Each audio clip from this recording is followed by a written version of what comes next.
Bien, buenos días. Vamos a seguir con el orden que estábamos exponiendo, los documentos del Vaticano II. Ya se dan cuenta que el orden es más bien temático. Vamos abordando temas y según discurren los temas vamos introduciendo un documento y otro. Por ejemplo, recordarán que el otro día veíamos al hilo de la Gaudium et Spes lo que se refería a la persona, a la antropología teológica que expone la Gaudium et Spes.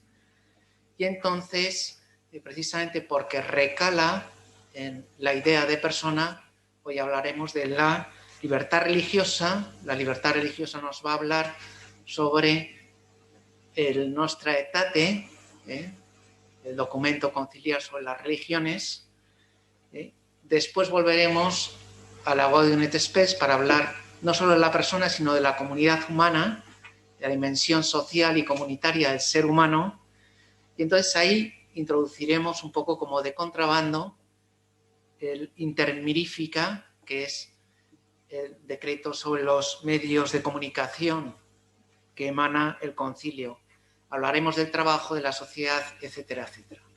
Bien, como ven, el orden es temático, es también un camino ascendente, podríamos decir, inductivo, y vamos de lo humano a lo divino. Si se acuerdan, el orden que seguíamos era Ecclesia a destra, primero la Ecclesia a destra, la Gaudium et Spes, qué dice la Iglesia al mundo, qué tiene que hacer la Iglesia en el mundo. Más adelante, las clases sucesivas veremos Ecclesia ad intra, es decir, la Lumen Gentium, Iglesia, ¿qué dices de ti misma? Y acabaremos con los núcleos centrales, que son la palabra y la liturgia, ¿no? Como elementos centrales donde Cristo se hace presente en su iglesia, y por lo tanto esa presencia de Cristo es lo que hace realmente la Iglesia. ¿Se entiende más o menos? ¿Estamos situados? Este es el mapa conceptual que estamos siguiendo. Bien, entonces vamos a ver lo que se refiere a la declaración sobre la libertad religiosa, Dignitatis Humanae, que podríamos enumerar de el siguiente modo.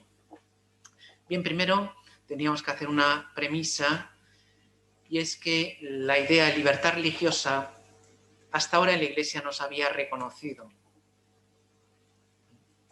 Hasta ahora libertad religiosa sonaba a relativismo, un falso irenismo, un sincretismo peligroso.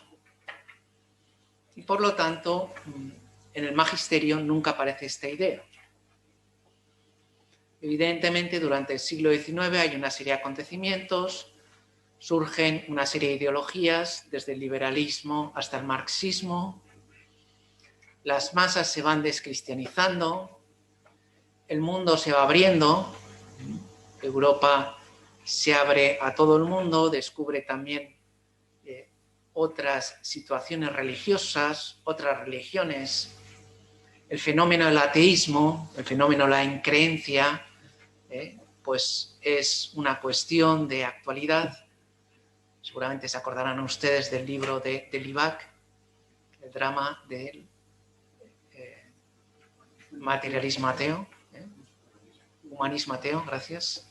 El drama del humanismo ateo, donde Libac afronta este tema como un tema candente, como un tema también propiamente teológico, ¿no? Entonces, digamos que la cuestión de la libertad religiosa es una cuestión que se está planteando con especial urgencia. Y era oportuno hablar de este problema. Bien, entonces podríamos distinguir en primer lugar como tres acercamientos. Uno de tipo jurídico, es decir, cuál es el origen y la naturaleza de la libertad religiosa. Es decir, en el ordenamiento jurídico, ¿qué reconocimiento puede tener el que una persona apele a su libertad de conciencia y al derecho de ejercitar su propia religión?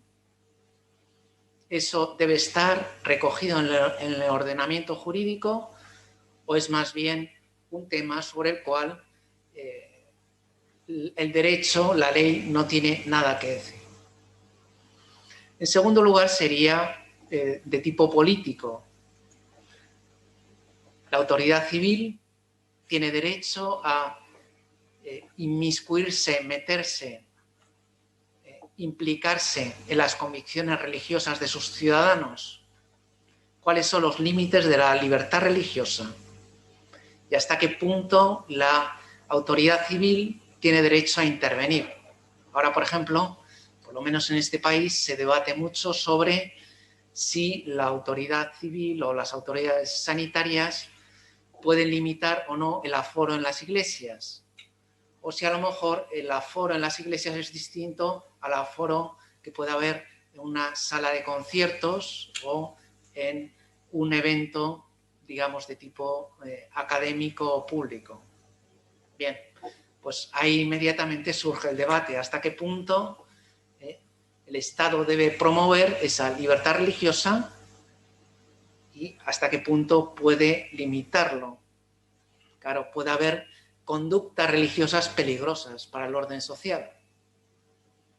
Si alguien afirma que está llamado por Dios a matar a los que son ajenos a su propia religión y se proponen matar en nombre de Dios, evidentemente ahí hay un conflicto que tiene que ser también resuelto. No solo desde el punto de vista filosófico, que también, sino también desde el punto de vista social y político. Entonces, evidentemente hay unos límites de esa libertad religiosa, ¿no? Y por otro lado, podríamos decir, ¿cuál es el fundamento teológico o bíblico o del magisterio sobre este tema? Claro, si Dios llama a abolir toda idolatría, eso quiere decir que se niegue la libertad del individuo a ejercitar su propia religión. Cuando lo desarrolla en conciencia, y el mismo magisterio había dicho que la conciencia es el santuario donde Dios habla a cada persona. Ahí tenemos, por tanto, un problema. Además, como hemos mencionado ya, si el magisterio no ha abordado este tema nunca, si la libertad religiosa era entendida en un sentido negativo como algo relativista, como ahora ex novo, como ahora de repente empezamos a hablar de libertad religiosa, ¿qué fundamentación puede haber? Entonces, ahí tenemos, digamos, un debate que lógicamente salió a relucir en las aulas conciliares. Bien, de hecho, podemos apreciar esas dos posturas que tienen ustedes ahí, y es una de tipo más centrípeta y otra más centrífuga. Es decir, la centrípeta, más de fuera adentro, podríamos decir, es la de origen, podríamos decir, en general latino, en su sentido etimológico. Es decir, sobre todo países como España, Italia y algunos representantes de Latinoamérica, donde se ve, por ejemplo, que la Iglesia tiene derecho de ciudadanía en aquellos países donde tiene mayoría católica y, por lo tanto, debe ser considerada como religión oficial ese propio catolicismo. Es decir, el Estado donde viven una mayoría de católicos tendría que ser un Estado confesional. Esta es la postura, como pueden ver, propia de la Comisión Teológica, presidida por Alfredo Taviani, del cual hemos hablado, y que planteaba esa identificación entre Iglesia y Estado. Por otro lado, por ejemplo, Marcel Lefebvre, el fundador después de la comunidad sacerdotal de San Pío X, lo que propugnara es que solo la Iglesia tiene derecho a existir legítimamente, puesto que de vera religione es el cristianismo, y ese cristianismo subsiste de modo pleno en la Iglesia Católica, por lo tanto, La única institución religiosa que realmente tendría derecho de ciudadanía en este mundo tendría que ser la Iglesia Católica, puesto que en ella se contiene, porque así lo ha confiado el mismo Cristo, la plenitud de la verdad. Bien, quizá esta postura admitiría sus propios matices, habría que matizar, pero lo estoy planteando de un modo como muy radical para que se vean los contrastes, ¿no? Como decía Chesterton, la verdad se escribe con trazos gruesos, ¿no? Entonces ya. Por otro lado, había una postura más de tipo centrífugo, es decir, de dentro a afuera, que mira especialmente al mundo, de origen más bien anglosajón y centroeuropeo, que han tenido unas experiencias religiosas distintas, y es la propugnada en ese documento que pone Constitución sobre la Libertad Religiosa, redactado por el Secretariado para la Unión de los Cristianos, presidido por el cardenal Agustín Bea. ¿Se acuerdan? Agustín Bea, alemán, jesuita, antiguo confesor de Pío XII, y digamos que cataliza todo ese espíritu renovador que se está fraguando en Centroeuropa, ¿no? Bien, en este sentido, ahí confluyen con los intereses, por ejemplo, de Estados Unidos. Estados Unidos ya desde su propia fundación tiene ese concepto, aquí me corregirán si me equivoco, de la libertad religiosa, porque no solo conviven distintas confesiones cristianas, sino también distintas religiones. Y por lo tanto, todos estos credos tienen que estar amparados por un mismo régimen constitucional. Y ahí han sabido convivir las distintas religiones de un modo pacífico. Por lo tanto, el hablar de un Estado confesional o de una religión oficial, pues resulta, si no absurdo, por lo menos imposible desde el punto de vista social. Por lo tanto, dicen, bueno, lo que hay que promover es que cada individuo en conciencia pueda escoger la propia religión. A esto se suma un tercer bloque, que sería, ahí intervino bastante Karol Wojtyła y el episcopado polaco, que en su mayoría no podía venir o ir al concilio, según creo, o de los países comunistas.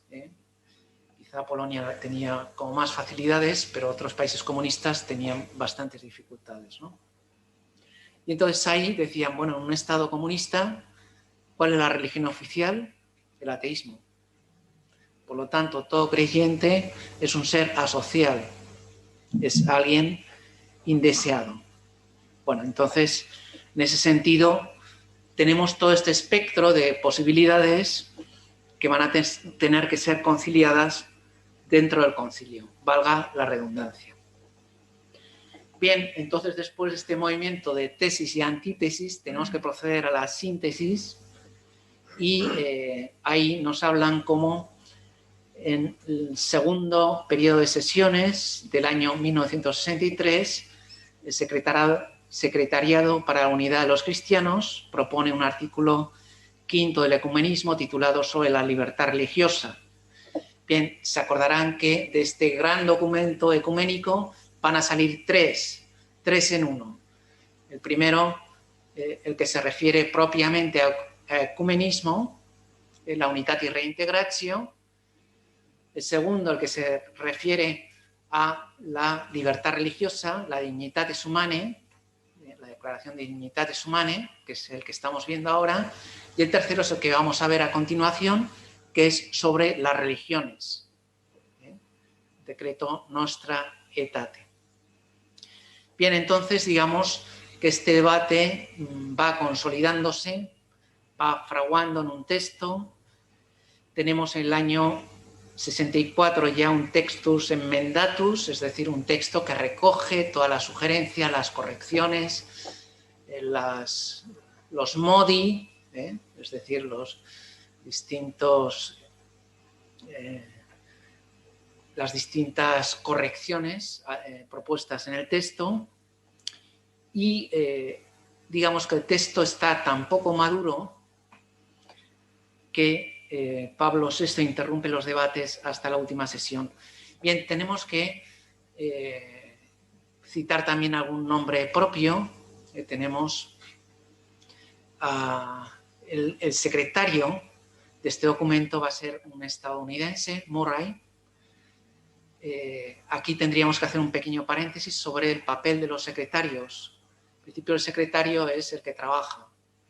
Todos los demás presiden y bendicen, dicen palabras más o menos solemnes, bonitas, pero el que tiene que recoger todas las sugerencias y condensarlas en un texto es el secretario. O sea que muchas veces el mérito de estos documentos pues es de una mano casi anónima que trabajó, o de varias manos anónimas que trabajaron, a lo mejor si tenían sesiones por la mañana y por la tarde, pues se quedan por la noche a introducir las enmiendas, las correcciones, las sugerencias que habían sido propuestas en el texto, ¿no? También en este segundo periodo de sesiones hay un italiano, Pietro Pavan, que también introduce, digamos, esas ideas que estaban en ámbito italiano, donde junto a esa idea del Estado confesional se está introduciendo la idea de la democracia cristiana. Es decir, cómo en el Estado italiano se había mantenido alejado de los estados pontificios, cómo el liberalismo había sido incluso condenado por las autoridades eclesiásticas, y la experiencia y también el avance del comunismo en tierra italiana, que había sido también bastante intenso. Solo tienen que leer a don Camilo y Peppone, ¿no?, el alcalde comunista. Ya se ve que es un comunismo un poco peculiar, pero en cualquier caso sí que da una idea del avance del comunismo, del eurocomunismo, formulado por un italiano, y entonces todas esas ideas están ahí en el ambiente y son las que recoge Pietro Pavan. Y luego no hemos de olvidar que Pablo VI era amigo personal de Jacques Maritain, famoso filósofo neoescolástico que había publicado Humanismo Integral, digamos, en cierto modo, el teórico de la democracia cristiana. Y entonces, este nuevo modo de confrontar Iglesia y Estado, y este nuevo modo de relacionarse la Iglesia con las realidades políticas, que hasta poco antes, hasta los pactos lateranenses en Italia, le estaba prohibido a los católicos meterse en política, porque era cooperación directa con el mal, digamos.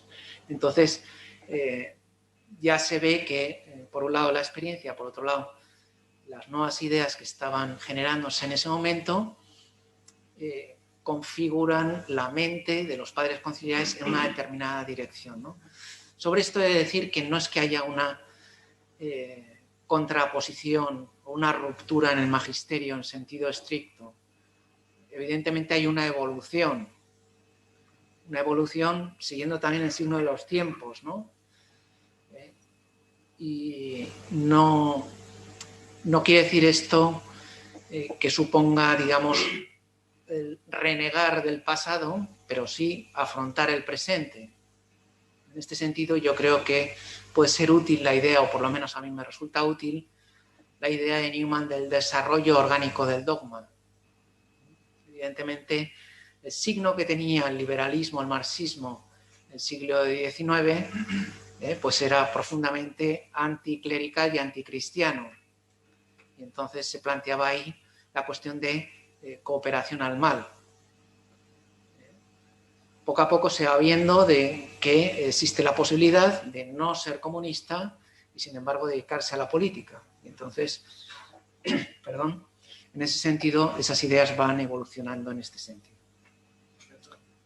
El liberalismo que fue condenado por el magisterio, el liberalismo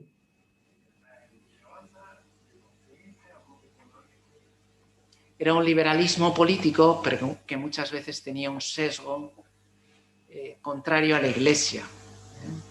tipo de la masonería francesa, etcétera, etcétera, ¿no? Sin embargo, pues lógicamente la actividad política, conforme va avanzando la democracia y va madurando esa democracia, se va implicando más personas de distinto signo, ¿no? Entonces, no quería decir que necesariamente una persona liberal o implicada en la política fuera cristiano. Incluso se daba el curioso caso de personas que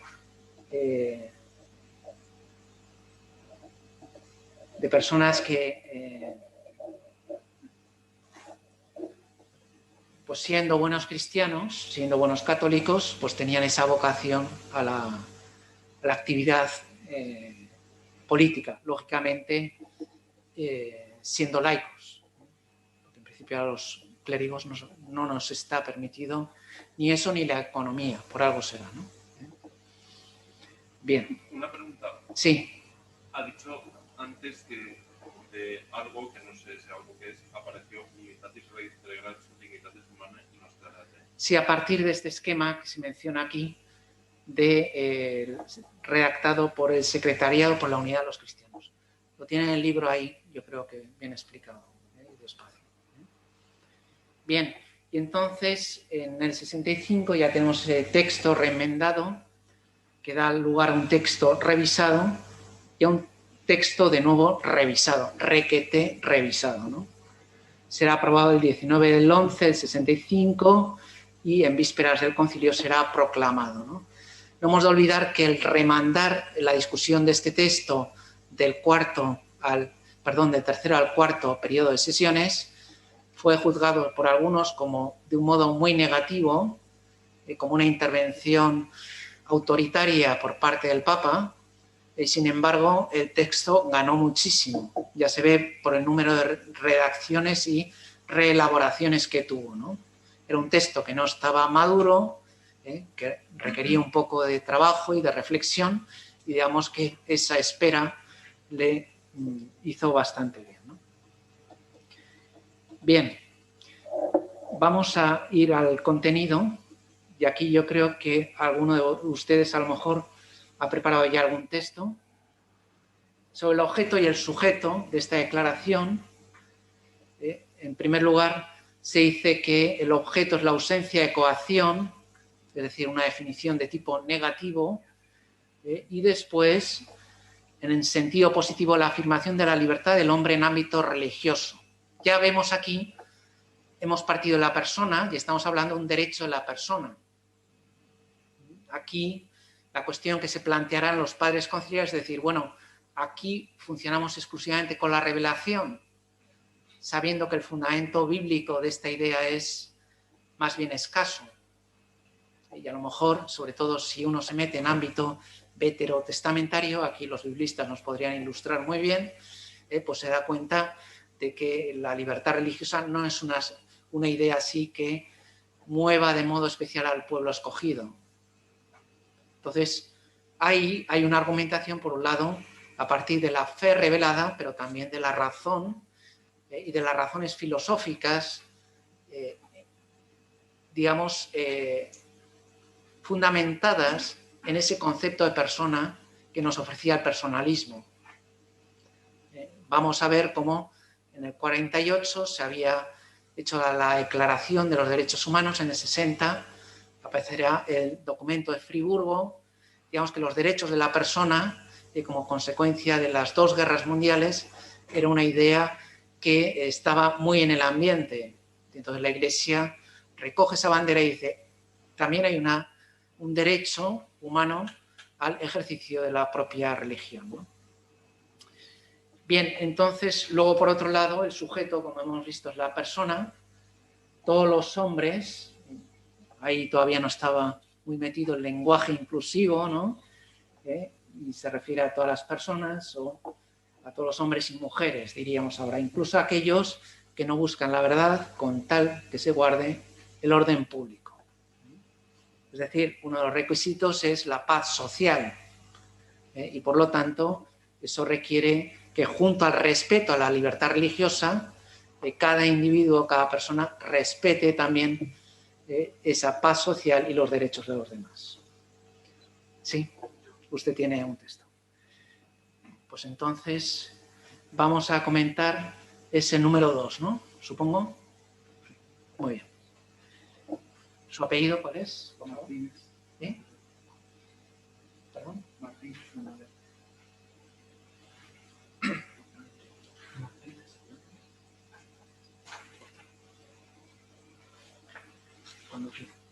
Como hemos escuchado, este documento tuvo gran controversia por las dos corrientes confluyentes.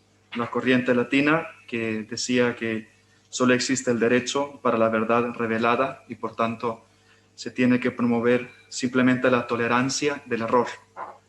Y la corriente anglosajona y centroeuropea, que promueve la libertad religiosa como derecho natural de la persona. Es necesario decir que esto no es indiferentismo religioso ni tampoco relativismo y poner todas las religiones en el mismo lugar, sino más bien es una propuesta positiva que tiene como fundamento la dignidad de la persona. Esto significaba mucho para los obispos provenientes de países donde existía el comunismo, porque con esto se declaraba que el Estado era incapaz de pronunciarse en materia religiosa. Y por eso se apela a la conciencia, a la búsqueda de la verdad y la verdadera religión. Por tanto, la libertad religiosa traza la línea de acceso a Dios como un deber ético de la persona. Es necesario recordar que el fenómeno religioso ha estado presente siempre en la existencia humana. El hombre intuye la presencia de Dios, la presencia del divino, a partir de la consideración de sus propios límites y su condición creatural, abierto a la trascendencia. Para los antiguos, la religión y la piedad eran virtudes que se perfeccionaban al hombre, en cuanto que es bueno para el hombre tributar a la divinidad. Santo Tomás decía que la religión no es una virtud teologal ni intelectual, sino moral, porque forma parte de la justicia. El hombre está obligado a dar su alabanza, su acción de gracias a la divinidad. Por tanto, este documento se considera profético, porque los avances de la ciencia y la técnica y también otros fenómenos sociales por los cuales sobrevino la secularización y la relegación de la religión como algo no útil para el hombre, pero también dejándolo solo al campo privado. En este sentido, definir la libertad religiosa pertenece al ámbito antropológico porque deja la religión en el campo moral, que supone un doble deber ético, la búsqueda de la verdad sobre Dios y dar respuesta al deseo humano del interior, el deseo de Dios, pero también ordenar toda la vida según la verdad de Dios. Por tanto, la religión no queda en el ámbito privado, sino que se externa en el hombre que vive según su conciencia religiosa. Por último, la libertad religiosa no afecta al dogma, porque se continúa a profesar la verdad de la fe en la revelación divina, que tiene su cumplimiento en la encarnación del Verbo, y también lleva a cumplimiento la condición religiosa del hombre, llegando de un modo más perfecto a dar culto a Dios según espíritu y verdad. El cristiano, pues, vive la virtud de la religión creyendo, esperando y amando a Dios. Y algo que la persona, por tanto, puede ejercer solo desde la libertad de la conciencia. Muy bien, muchísimas gracias. ¿Quién aplaude? Bien, yo creo que ha quedado muy bien expuesto cómo, en primer lugar, el fundamento está en la libertad y la dignidad de las personas. También el 2.3. Muy bien, gracias. Y entonces, como por un lado es un derecho que tiene cada persona a buscar la verdad, y por otro lado es un deber ético de la persona, que debe ser respetado, ¿no? Y es interesante lo que ha dicho de que la mención que ha hecho a Santo Tomás, que propone la religión como una virtud, digamos, humana, propia de la pietas, de los clásicos. Es decir, como esa religión no solo a un nivel revelado, como en nuestro caso, sino que forma parte de un constitutivo antropológico, de esa capacidad humana de buscar a Dios, ¿no? Y ahí es donde se establece el documento. Lógicamente no es lo único que dice el concilio sobre la condición religiosa de las personas o sobre la revelación. Digamos que este documento es aplicable a unas determinadas circunstancias y es complementario a todo lo demás que se dice en todos los demás documentos. O sea, que no hay que tomarlo como una única. Sí, por favor, Carlos. Si lee primero el texto, ¿lo tiene ahí? Bien, pues adelante, sí, sí. En esta línea de lo que mencionaba don Pablo, de entender todo en conjunto, también es importante dos aspectos. El primero, que la Iglesia Católica subsiste. El término subsiste es muy importante porque es un cambio de paradigma con lo que se había presentado, extra ecclesiam nulla salus, fuera de la Iglesia no hay salvación. Por lo tanto, si fuera de la Iglesia no hay salvación, lo que hay que hacer es hacer todo lo posible para que se conviertan y cuanto antes mejor. Bautizar era una cosa muy importante para los misioneros y crear todas las estructuras para que la Iglesia cuanto antes se extendiera por toda la tierra. Claro, cambia la comprensión. Si ahora la Iglesia Católica no es exclusivamente, sino subsiste, quiere decir esto que hay semillas del verbo en las demás religiones. Por lo tanto, el hombre puede a través de ellas encontrar la verdad. Puede encontrar lo que hay de bueno y verdadero en las religiones. Sirve, digamos, como un trampolín para que el hombre pueda hallar la verdadera religión, la verdad de Dios. Esto es importante porque ahora, esto es un tema complejo, porque yo creo que incluso ahora sigue en debate, ¿no?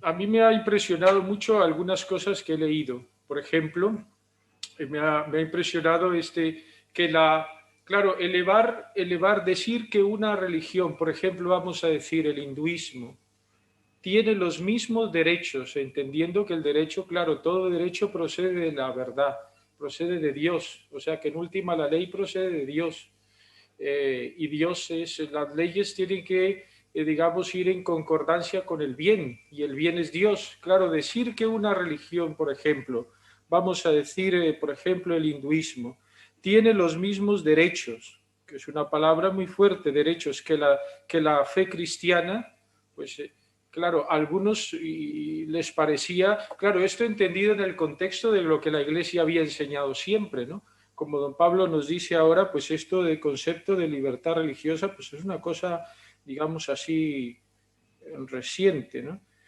Entonces, claro, los obispos, dado el contexto, decían, bueno, esto quiere decir que la visión antropológica que propone el hinduismo tiene la misma validez que la que propone el cristianismo. Y por lo tanto, en orden a derecho, claro, esto es mucho decir.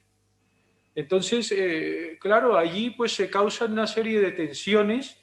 La visión antropológica es tanto como elevar el error, ¿verdad?, a la verdad, ¿no? Darle derecho al error. Pero el documento propone justamente que el hombre, para poder practicar la verdadera religión, necesita tener libertad de conciencia. Es decir, la verdadera religión solo se practica a través de la libertad. Es decir, yo encuentro la verdadera religión, solamente puedo practicarla y solamente puedo vivirla en la medida en que a través de la conciencia puedo comprender que eso es un bien.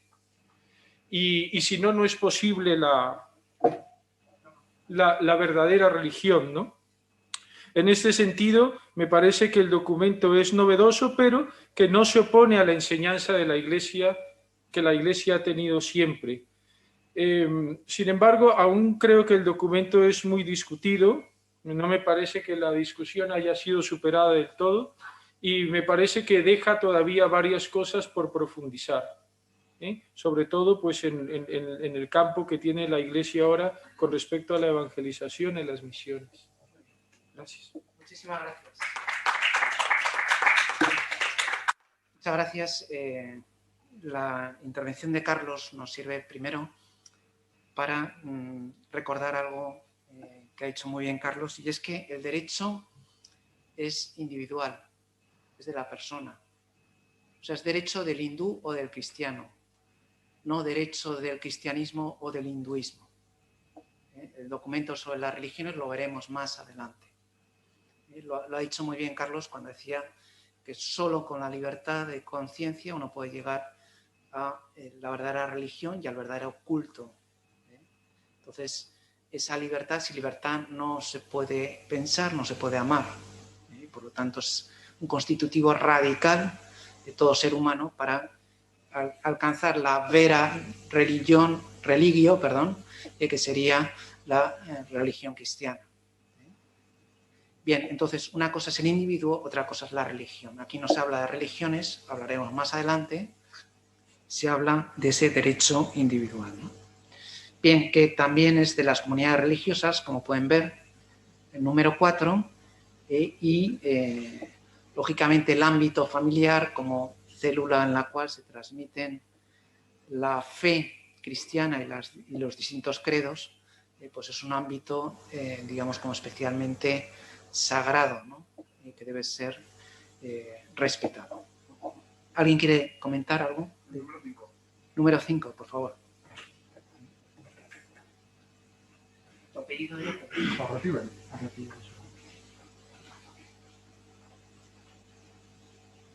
Igual será mejor leerlo. Muy bien, gracias. Cada familia, en cuanto a sociedad que goza de un derecho propio y primordial, tiene derecho a ordenar libremente su vida religiosa doméstica bajo la dirección de los padres. A estos corresponde el derecho de determinar la forma de educación religiosa que se ha de dar a sus hijos, según sus propias convicciones religiosas. Así pues, la autoridad civil debe reconocer el derecho de los padres a elegir con verdadera libertad las escuelas u otros medios de educación, sin imponerles ni directa ni indirectamente gravámenes injustos por esta libertad de elección. Se violan además los derechos de los padres y se obliga a los hijos a asistir a lecciones escolares que no corresponden a la persuasión religiosa de los padres, o si se impone un único sistema de educación del que se excluye totalmente la formación religiosa. Es así como vemos como la Iglesia, como hasta el núcleo más pequeño, que es la familia, tiene derecho a evangelizar.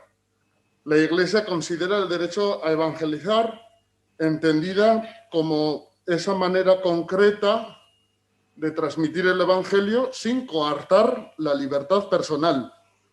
La autoridad eclesiástica puede, por la autoridad divina, hablar sobre la fe sin quitar la libertad, sino facilitando el camino de la salvación, donde se dice que tiene que ser una propuesta, una oferta. Dirá el Código de Derecho Canónico en el 748.2: a nadie le es lícito jamás coaccionar a los hombres a abrazar la fe católica contra su propia conciencia. Los padres, pues, buscando el bien de los hijos, no solo material, sino también en materia espiritual, ofrecerán lo que ellos ven necesario a sus hijos, tomando decisiones por ellos, pues lo mismo que toman la decisión en la educación de apuntarle a tal asignatura o a tal otra, de que practiquen un deporte u otro. Lo mismo si ellos ven que la importancia de la religión en su vida, de esa formación integral de la persona, pues obviamente también lo van a querer para sus hijos. También la Declaración Universal de los Derechos Humanos dirá en el artículo 26.3: los padres tendrán derecho preferente a escoger el tipo de educación que habrá de darse a sus hijos. Y también la Constitución española, en el 27.3, garantiza el derecho de los padres a elegir la educación en valores que desean para sus hijos. Dice: los poderes públicos garantizan el derecho que asiste a los padres para que sus hijos reciban la formación religiosa y moral que esté de acuerdo con sus propias convicciones. Luego vemos cómo la actual ley de educación pues atenta un poco contra esto, y ahí vemos todos los problemas que hay. La Santa Sede, por su parte, ha expresado esta idea de un modo sintético al decir que los padres, ya que han transmitido la vida a los hijos, son los primeros y principales educadores. Dice en la Carta Circular de la Congregación para la Educación Católica sobre la enseñanza de la religión en la escuela en el número 2. Muy bien, muchísimas gracias. Muchísimas gracias por la actualización del mensaje del concilio a las circunstancias actuales de este país en concreto. Y además muy bien documentado, muy bien expuesto, ¿no? Bien, entonces sí. Estaba pensando aquí por mi cuenta, ¿sería compatible un estado confesional y a la vez la libertad de conciencia, de religión? Podría ser, sí. De hecho, existe, sí. Lo que pasa que es, digamos, lo que ofrece el concilio no está hablando de modelos de Estado.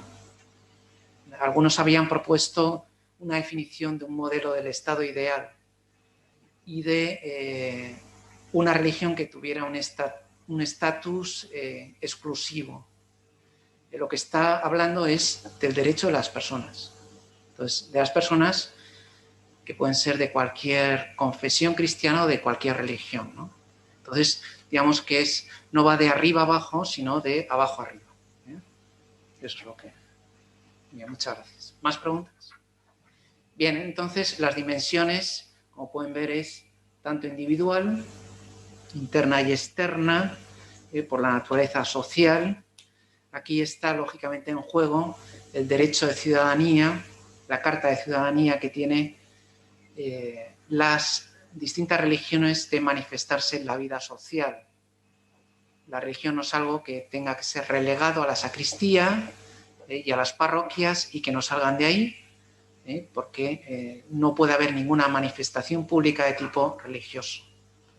Este debate, por ejemplo, en Francia es muy significativo, donde a las mujeres musulmanas se les impide lucir el sador, ¿no? El pañuelo este que llevan sobre la cabeza, ¿no? Uno puede pensar lo que quiera, pero a lo mejor ese mismo argumento se puede dirigir a las religiosas. Sí, también, ¿no? O sea, tampoco nosotros, los sacerdotes, podríamos llevar un uniforme. A lo mejor los militares sí, o los policías también, pero los representantes religiosos no podrían tener derecho a una manifestación pública de la religión.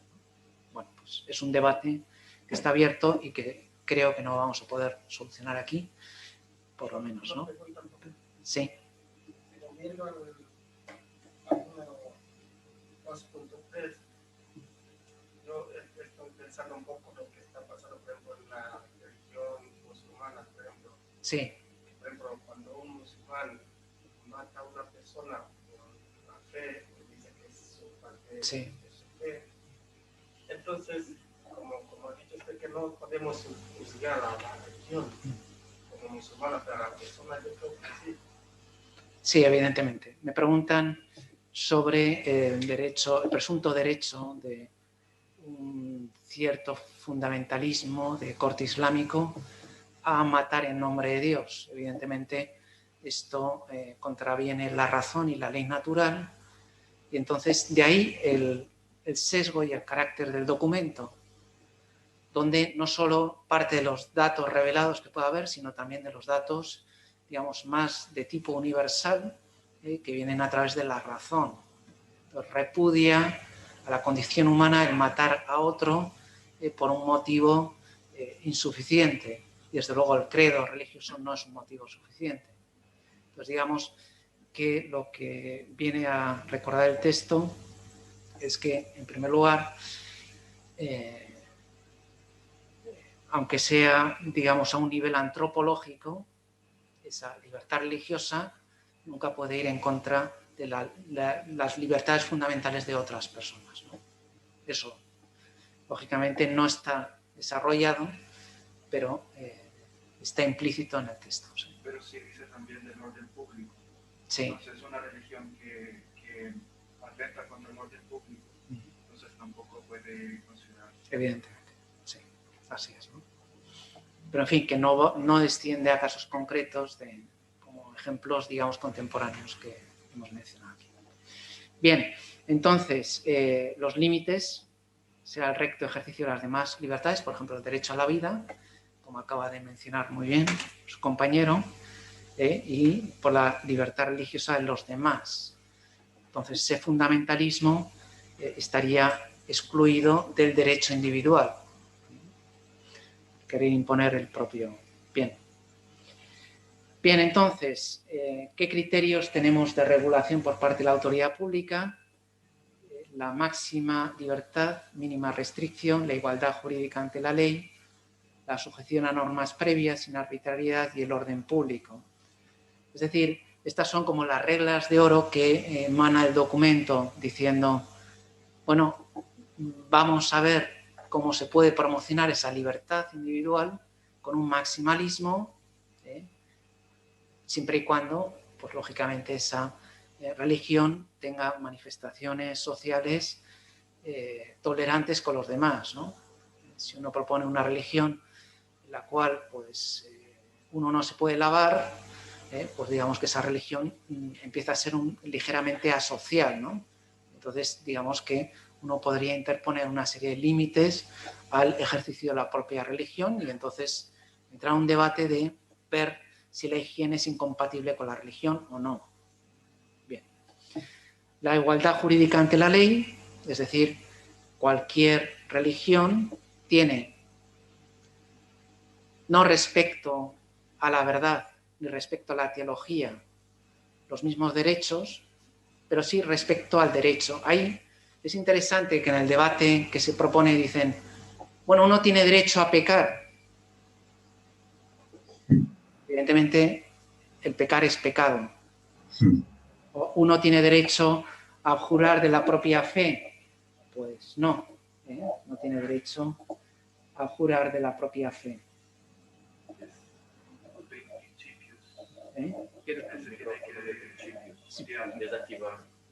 Tienen que desactivar el micrófono porque si no se oye aquí. Si quieren decir algo lo dicen, pero...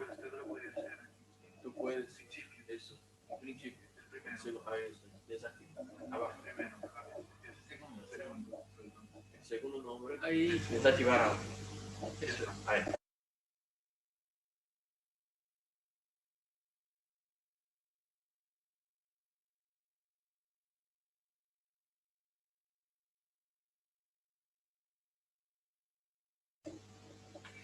Gracias, muchas gracias. En esto se agradece la colaboración de los alumnos porque, en fin, los profesores somos, no somos nativos digitales, ¿no? Bien, entonces decíamos, ¿existe el derecho a pecar? Bueno, evidentemente a nadie se le puede coaccionar y se le puede impedir que peque. Evidentemente pecar es malo, también para las personas. ¿O existe el derecho a jurar de la fe, a apostatar? Pues sí, aunque evidentemente es lo peor que le puede pasar a una persona en el caso de que sea la fe católica, ¿no? Entonces, por un lado es el derecho individual, por otro lado, la instancia veritativa, ¿no? De ver hasta qué punto eso es bueno o no es recomendable, pero que sin embargo tiene que ser tolerado. La doctrina de la tolerancia aquí, lógicamente, tiene una gran influencia en el sentido, digamos, primigenio de tolerar el mal, al mismo tiempo que se propone el bien. Sin coacciones, sin imposiciones, pero se propone el bien. Bien, el guardar el orden público y el sujeción a normas previas sin arbitrariedad, es decir, que no haya, que no se decidan sobre la marcha las medidas que se van tomando al respecto. Bien, el derecho a la libertad religiosa está realmente fundado en la dignidad misma de la persona humana, tal como se la conoce por la palabra revelada de Dios y por la misma razón natural. Aquí vemos lo que habíamos enunciado. Por un lado, la revelación, por otro lado, la razón y como un derecho fundamentado en la dignidad de la persona. Y no simplemente en una percepción subjetiva de la realidad o en una determinada actitud religiosa. O sea, ahí está el límite que proponía Carlos, ¿no? O sea, no es que se pongan todas las religiones en el mismo plano. Don José Morales, profesor emérito de esta facultad, escribió un libro que se llamaba El valor distinto de las religiones, diciendo no todas las religiones valen lo mismo, no todas tienen el mismo valor, no todas son reveladas. Y entonces no podemos decir que todas las religiones son iguales y considerarlas de un modo puramente igualitario. Hay que hacer una fenomenología de las religiones. Ahí es lo que propone el profesor Morales, ¿no? Decir, bueno, ¿qué idea tiene de la revelación? ¿Qué idea tiene la salvación? ¿Qué idea tiene la creación? Entonces, ir viendo y distinguiendo cada religión y juzgarla de acuerdo con sus contenidos veritativos. Es decir, con lo que Carlos llamaba, los padres llamaban los semina verbi, ¿no? Las semillas de verdad que se contienen en las religiones. No son las religiones. Las semina verbi no son las religiones. Como si fueran precipitados de la verdad del verbo, sino son los elementos de verdad que se contienen en esas religiones. ¿Se entiende, no? Aunque esto lo veremos más claramente en el próximo documento.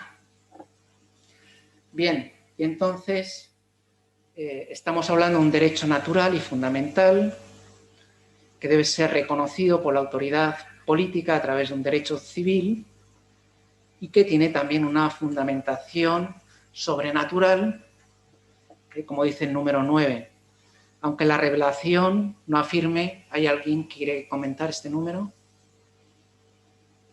Bien, aunque la revelación no afirme expresamente el derecho a la inmunidad de coacción externa en materia religiosa, sin embargo manifiesta la dignidad de la persona en toda su amplitud. Demuestra el proceder de Cristo respecto a la libertad del hombre en el cumplimiento de la obligación de creer en la palabra de Dios y nos enseña el espíritu que deben reconocer y seguir en todos los discípulos del Maestro. Entonces, por un lado, máximo respeto a la libertad de las conciencias, a la libertad religiosa de las personas, pero por otro lado, junto a ese diálogo, un anuncio claro de esa verdad que salva y que está encarnada en la persona de Jesucristo.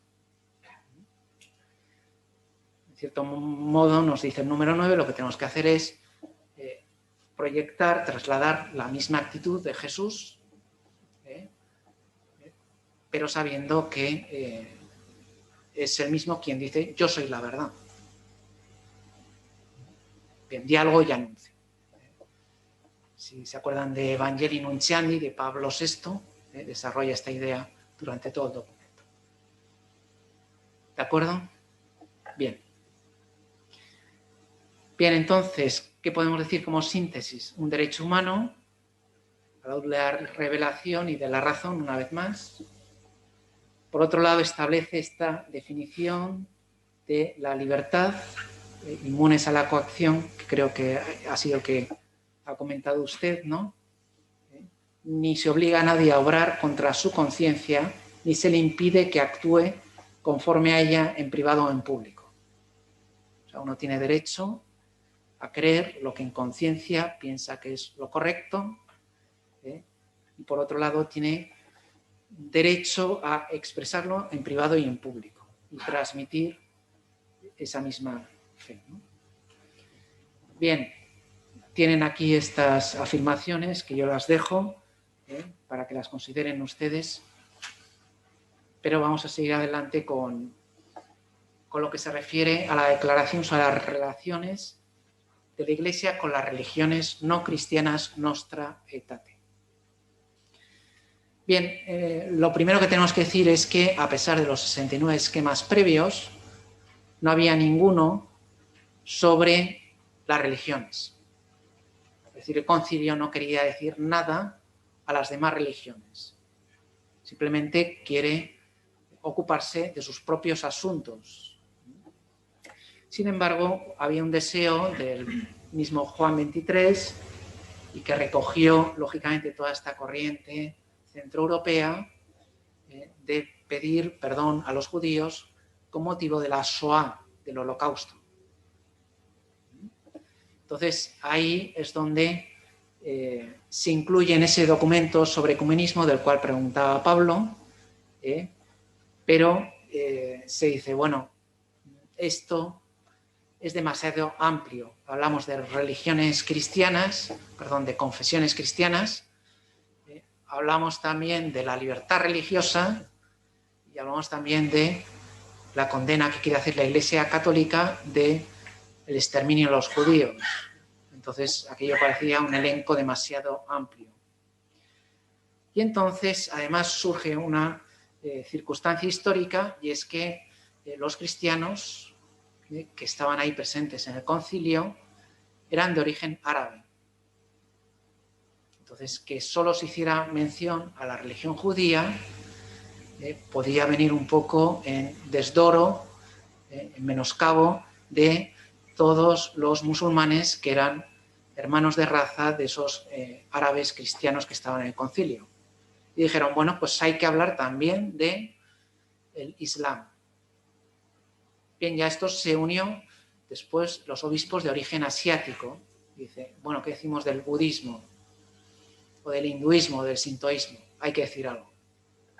Y entonces todo ese debate ya fue fraguando en un texto, ahí tienen dos intervenciones, la sesión 88 del año ya 63, 25 de septiembre, presenta la segunda declaración en 3 partes, judíos y cristianos, la paternidad de Dios, la no discriminación por motivos religiosos. Es decir, una especie como de consideración de tipo general en clave de religiones monoteístas. Sí, dígame. ¿Por qué tenía que pedir perdón la Iglesia por la Shoah? Buena pregunta. Como que asumiendo culpabilidad, ¿no? Sí. Claro, quizá para nosotros que no hemos estado muy implicados en este mundo, nos puede resultar que la Shoah no es algo que compete a los cristianos. Como cristianos. Sí, es la relación de la Iglesia con el nazismo es complicada. Claro. Entonces, ya saben que hubo unos obispos que se opusieron abiertamente. Y alguno hubo bastantes sacerdotes, más de 1000 sacerdotes que murieron en Dachau, un campo de concentración al lado de... Bien, ¿cómo puedo yo explicarlo esto en pocas palabras? Se me ocurre citarle un ejemplo. Hay un libro de Dietrich von Hildebrand que se llama Mi lucha contra Hitler. Hildebrand no fue nada sospechoso de colaborar con el nacionalsocialismo, de hecho le expulsaron del país, ¿no? Y ahí cuenta como ocurre siempre en la historia de la Iglesia. Hay quien es más condescendiente con el régimen establecido y quien defiende los derechos de Dios y de las personas. Entonces, pues, por ejemplo, el obispo de Múnich, el de Münster y el de Berlín se opusieron abiertamente a Hitler, ¿no? Pero hubo algunos eclesiásticos que, bueno, quizá por falta de visión, quizá por falta de profundidad espiritual, no fueron capaces de oponerse a todo eso. Eso lo cuenta muy bien Hildebrand, ¿no? Entonces, quizá había un cierto complejo de culpabilidad de que algunos cristianos, no por ser cristianos, sino por ser demasiado poco cristianos, habían condescendido con el régimen nacionalsocialista, por supuesto, no con la Shoah de modo explícito, ¿no? Porque muchos de los alemanes no sabían nada, ¿no? En cualquier caso, la Iglesia quiso asumir esa responsabilidad. No lo sé, a lo mejor el ejemplo no es bueno, pero cuando ahora la Iglesia pide perdón por los abusos, no quiere decir que todos los miembros de la Iglesia se dediquen a cometer o perpetrar abusos. Pero sí que ha podido haber algunos miembros que los han cometido. No sé si sirve. Bien, entonces, digamos que el cardenal Bea, del Secretariado para la Promoción de la Unidad de los Cristianos, había preparado ese texto digamos, un poco general, ¿no? La paternidad de Dios, la no discriminación por motivos religiosos, etcétera, etcétera, ¿no? Y entonces, ya en la sesión 127 toma cuerpo lo que he explicado, que no solo tenemos que hablar de los judíos, también de los musulmanes y de las religiones asiáticas, ¿no? Bien, y ya en la cuarta etapa, es decir, en 1965, aparece ya como un texto independiente con numerosas correcciones que se habían sugerido, ¿no? Bien, o sea que es un texto en el cual, lejos de todo relativismo, lo que planteaba era esa apertura y ese diálogo de la Iglesia con las religiones. Bien, aquí hay que mencionar, al hilo de lo que decía antes Carlos, que lógicamente en este documento, que es un documento que es muy breve, tiene, no sé si lo pone aquí, un proemio y 4 puntos. Al ser un texto tan breve, no desarrolla una teología de las religiones en sentido explícito. Es una declaración de buenas intenciones. Pues digamos que este texto después pues tiene que ser completado con la Evangelii Nuntiandi de Pablo VI, con el Catecismo de la Iglesia Católica, que también se dice algunas cosas sobre las religiones, con la Dominus Jesus del año 2000, ¿no? Entonces, digamos, porque esto era una declaración, digamos, bien intencionada y no era una constitución dogmática, ¿se entiende, no? Entonces, digamos que era un documento abierto, ¿no? Y por eso el magisterio posconciliar lo ha concretado o lo ha determinado en una específica dirección, ¿no? Bien, con una finalidad práctica y pastoral. Por lo tanto, no hay que buscar como excesivos. Sí que establece algunos principios teológicos de corte general, como los que hemos mencionado, la universalidad salvífica de Jesucristo, pues sí, la paternidad por parte de Dios, de acuerdo. El respeto a todas las personas y a su libertad religiosa también, ¿no? La convivencia pacífica entre las religiones, por supuesto. Pero digamos que son como principios muy generales y que no se habla, por ejemplo, de la unicidad salvífica de Jesucristo. O sea, no se habla sí de la universalidad, pero no de la unicidad. Es decir, que si se salva ese hindú, del cual nos hablaba Carlos, será, decíamos, por los méritos de Jesucristo, no por los de un gurú indio que no es el Hijo de Dios hecho hombre, ¿no? ¿De acuerdo? ¿Se entiende, no? Bien, también se pueden encontrar algunos principios valorativos, ¿no? Pues como, por ejemplo, los que hemos mencionado, ¿no? ¿Alguien tenía algún texto de la Nostra Aetate preparado? Muy bien. Pues entonces, seguimos adelante. Dios, origen y fin comunes. Después, esa paternidad universal por parte de Dios.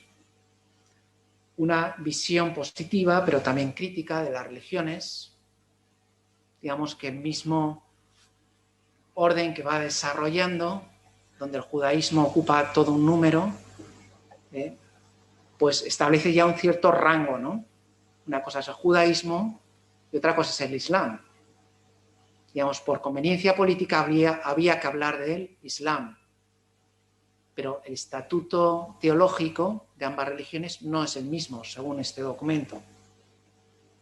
Mientras los judíos son nuestros hermanos mayores, en los cuales Yahvé depositó la antigua alianza, digamos que la fundamentación teológica del Islam pues es mucho más débil, porque se debe más bien a unas revelaciones individuales de un genio religioso como es Mahoma.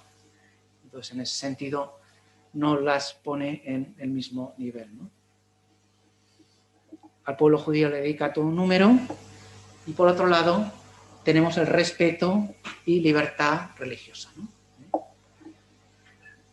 Bien, seguimos entonces, como ven cambia el color, y seguimos ahora con la Gaudium et Spes. Vamos bien de tiempo. Y el apartado que vamos a ver ahora es la comunidad humana, ¿no? Habíamos visto la persona, un derecho de la persona que es la libertad religiosa. De ahí hemos pasado a las religiones, y de aquí, de la persona, vamos a su dimensión social y comunitaria. Bien, aquí lógicamente entra todo ese personalismo de corte relacional, que ustedes conocen bien, que se había desarrollado en la filosofía, en ámbito sobre todo fenomenológico, existencialista y también personalista, pero lógicamente se le tiene que dar un poco de calado de tipo horizontal. ¿Alguien quiere comentar este texto? ¿Lo tiene preparado? Sí. Voy leyendo. Más aún, el Señor, cuando ruega al Padre que todos sean uno, como nosotros también somos uno, abriendo perspectivas cerradas a la razón humana, sugiere una cierta semejanza entre la unión de las personas divinas y la unión de los hijos de Dios en la verdad y en la caridad. Esta semejanza demuestra que el hombre, única criatura terrestre a la que Dios ha amado por sí mismo, no puede encontrar su propia plenitud si no es en la entrega sincera de sí mismo a los demás.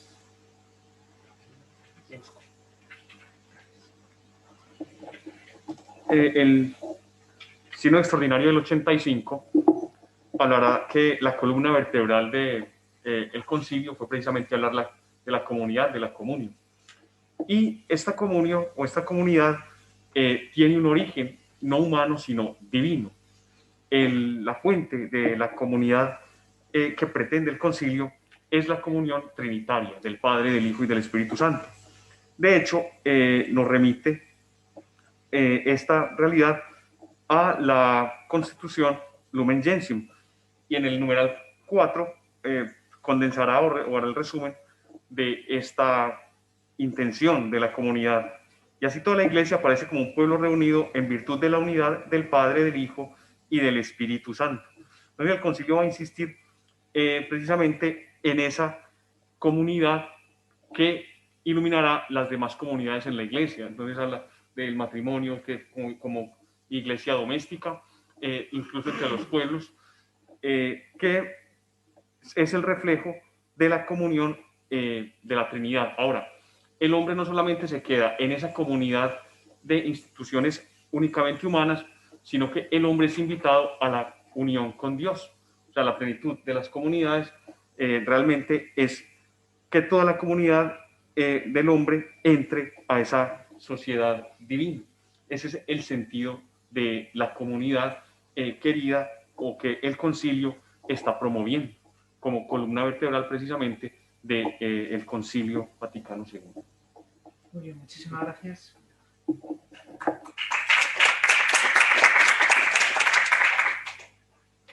Bien, entonces nos han recordado aquí como el analogado principal de toda sociedad, bien micro o macro, es decir, bien la familia, bien la sociedad, es la Trinidad. Dicho como una frase de Juan Pablo II, Dios es familia. O sea, en Dios existe esa unidad y esa diversidad al mismo tiempo. Y en esa relación mutua de conocimiento y amor, que era el modo en el cual San Agustín explicaba las procesiones divinas, es donde podemos entender cuál es el núcleo íntimo, el constitutivo esencial de esa familia o de esa sociedad humana, ¿no?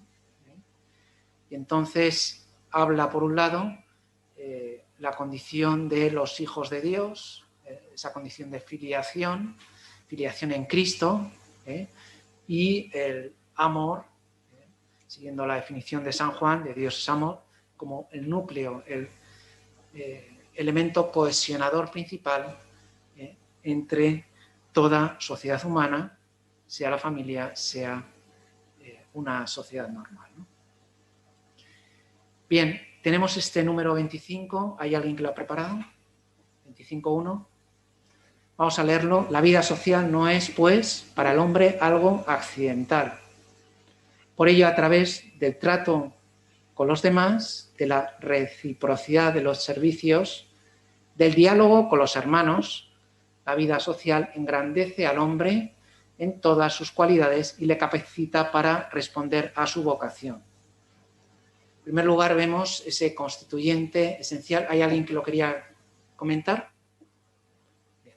Entonces, tenemos ese constituyente esencial de las personas, que es esa dimensión social. Zoon politikon, había dicho Aristóteles, animal social por naturaleza. En la persona se realiza en la relación. A veces definimos no solo como zoon logón, ¿no? Como animal racional, sino que es también un animal relacional. Y muchas veces, digamos, nos podríamos preguntar, ¿no? ¿Dónde se realiza uno más plenamente? ¿En el conocimiento o en la relación? Yo creo que los dos están íntimamente unidos, porque sin conocimiento no hay verdadera relación. Pero evidentemente nosotros ampliamos nuestra propia personalidad en el trato con los demás. También maduramos, también crecemos, también nos conocemos mejor, etcétera, etcétera, ¿no? Por lo tanto, esa dimensión social es algo que enriquece a la persona. Por eso hay una interrelación, interdependencia entre persona y sociedad.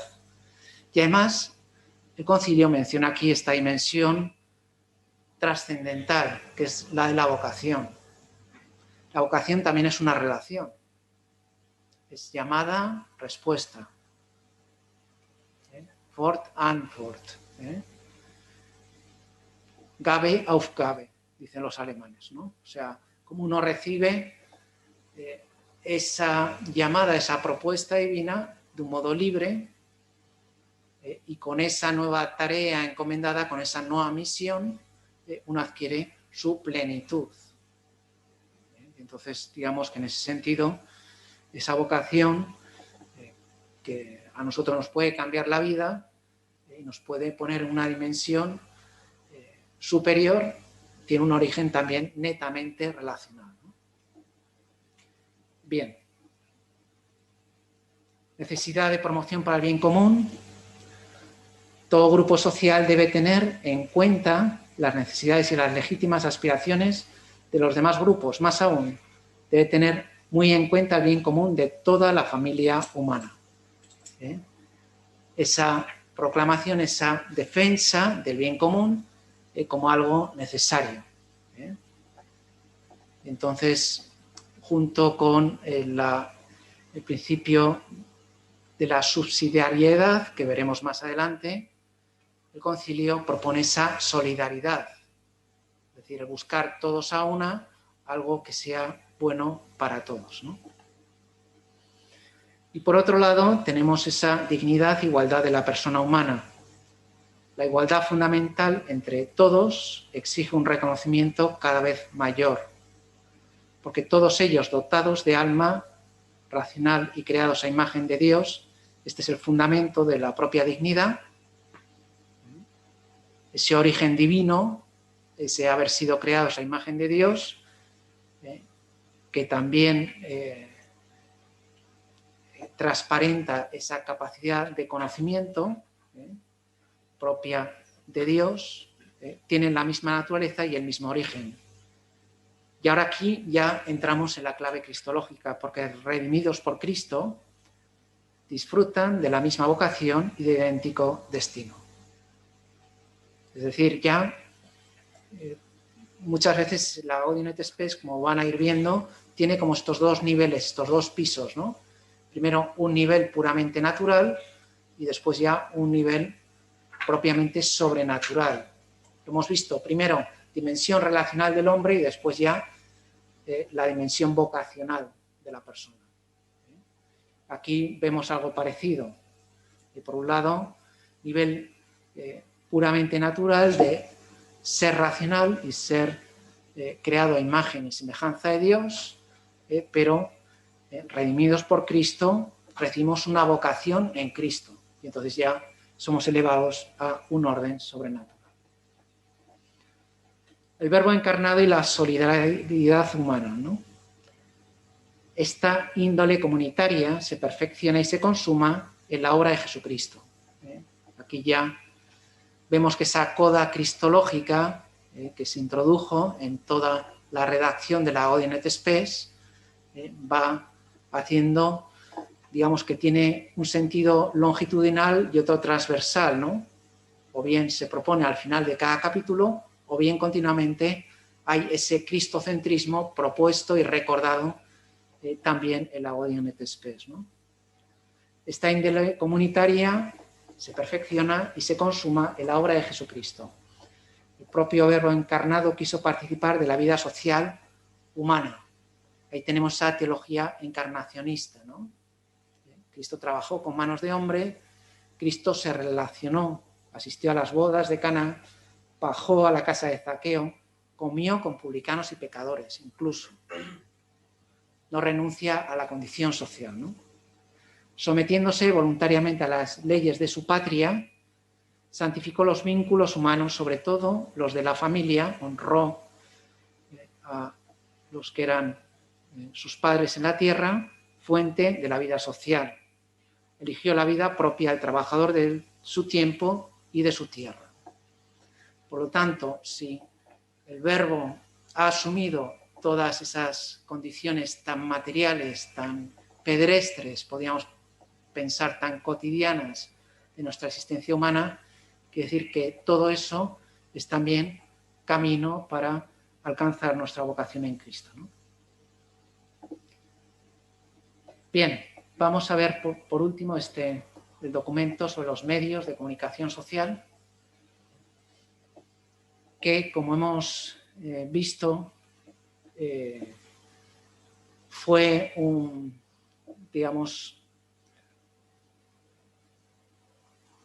el fruto de un pacto entre los padres conciliares para que saliera adelante algún documento. Habían estado toda la primera sesión conciliar discutiendo y debatiendo, necesitaban algún documento y entonces dijeron, ¿cuál es el que está más maduro? La Sacrosanctum Concilium, sobre la liturgia. Bueno, pues este uno. Y el otro, pues bueno, el que quizás sea más fácil, ¿no? Y entonces pensaron en este decreto sobre los medios de comunicación social, ¿no? Bien, había sido inicialmente una constitución, o sea, tenía como un rango superior con 24 párrafos que había redactado el Secretariado para los Medios de Comunicación Social y Espectáculos. Entonces era, digamos, un documento bastante espectacular, ¿no?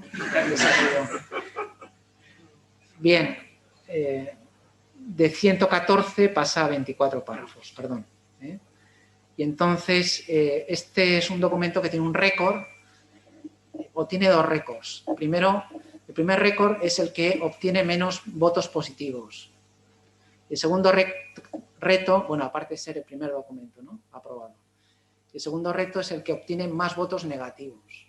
O sea que es un decreto, un texto un poco desafortunado, ¿no?, en ese sentido, ¿no? Bien, 164 votos en contra y promulgado por Pablo VI el 5 de diciembre. ¿Qué podemos decir al respecto? Pues primero se habla de los maravillosos inventos de la técnica,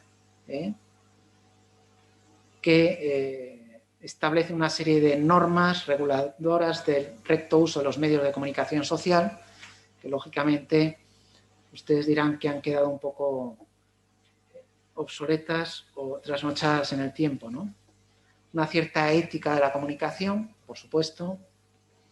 El recto ejercicio de este derecho exige que, en cuanto a su contenido, la comunicación sea siempre verdadera e íntegra, salvada la justicia y la caridad. Es decir, verdad, caridad y también justicia. Que es lo que le dice el Papa Francisco a los periodistas, ¿no? ¿Qué nos dice a los periodistas? Que digáis la verdad. Entonces, y que luego traten bien a la gente. Bien, entonces es un texto también muy situado en la época, donde habían surgido ya algunas iniciativas de tipo diocesano, internet diocesano, algunos medios de comunicación católica. El texto piensa sobre todo en estos medios de comunicación católicos. Sin embargo, digamos que con el correr de los tiempos, pues esto va a evolucionar mucho, ¿no? Primero porque esos medios de comunicación católicos pues son muchas veces limitados. Y la mayoría son no solo acatólicos, sino anticatólicos a veces, ¿no? Entonces, no se dirige tanto a esos laicos que pueden estar en esos medios de comunicación dando su propio testimonio, intentando mejorar lo presente, informar bien sobre la Iglesia o dar respuestas o dar las noticias en clave cristiana, o sea, no se refiere tanto a los laicos, sino, digamos, a personas del staff, ¿no? Del establishment propio de los medios de comunicación católicos, ¿no? Bien, por otro lado, claro, fue un texto, así como el texto sobre la libertad religiosa, alguien ha comentado que es un texto profético porque se adelantó a su tiempo. Digamos que el proclamar esa libertad religiosa ha permitido que los cristianos puedan sobrevivir en sociedades democráticas. Sin embargo, este texto no fue muy perspicaz, porque los mismos medios van a alcanzar ya un gran protagonismo en el concilio. Habíamos hablado del concilio de los medios, de cómo la versión que ahora nos queda sobre el Vaticano II es la que nos ofrecen los medios de comunicación. Y en ese sentido, bueno, algunos dicen que quizá el concilio podía haber propuesto cosas más sustanciales, más mollares, ¿no? Más, de mayor calado. Por otro lado, dada la premura con que tenía que ser discutido el texto, esto era imposible. Quizá en los años 60 no se tenía toda la experiencia que se ha tenido en los años sucesivos, ¿no? Y digamos que ese hueco lo han venido a cubrir todas las jornadas mundiales de las comunicaciones sociales. Entonces ahí los papas han ido hablando de distintos temas que completan y concretan, digamos, lo que ofrece de un modo general este decreto sobre los medios de comunicación social, ¿no? Sí. ¿Cuáles son esos vacíos que presenta el documento y que se han venido completando? ¿Qué puntos, por ejemplo? Bueno, pues que no habla de Internet, por ejemplo, porque no existía, ¿no? Entonces, algunos piden... La verdad es que el concilio siempre ha sido profético, ¿no? Siempre ha tenido ser altavoz de, digamos, la voz de Dios en nuestro tiempo, ¿no? Pero no podía ser tan profético en el sentido de adelantarse a los tiempos, ¿no? En aquel momento los medios de comunicación social pues era sobre todo impresos y la televisión estaba empezando la radio también, pero la televisión estaba empezando a llegar a los hogares, ¿no? Entonces, digamos, unos dicen, hombre, podía haber dicho algo más, pero, en fin, tampoco podían, no sé, sacar la bola de cristal y ver qué iba a pasar en el futuro, ¿no? Bien, en cualquier caso es una primera piedra, presenta un mundo poco amigo, más laicista, más partidario de ese laicismo negativo, no de la laicidad positiva de la cual habla Benedicto XVI, y sí que se da cuenta de que va a ser un nuevo aerópago, y que, digamos, los medios de comunicación social van a ser importantes. Ahora con la pandemia, bueno, ya antes, ¿no? Los medios de comunicación para la evangelización han sido fundamentales y ahora con la pandemia, pues han sido todavía más importantes, ¿no? Bien, pues todo esto ya lo anunció, en cierto modo, en el concilio, con las limitaciones que hemos mencionado. Bueno, pues entonces el próximo día seguiremos con este número, el 34, si quieren preparárselo también para ir presentando aquí en clase, seguimos. ¿De acuerdo? ¿Hay alguna pregunta? ¿Alguna duda? ¿Alguna sugerencia? Pues nada, que les aproveche y nos vemos entonces el lunes que viene.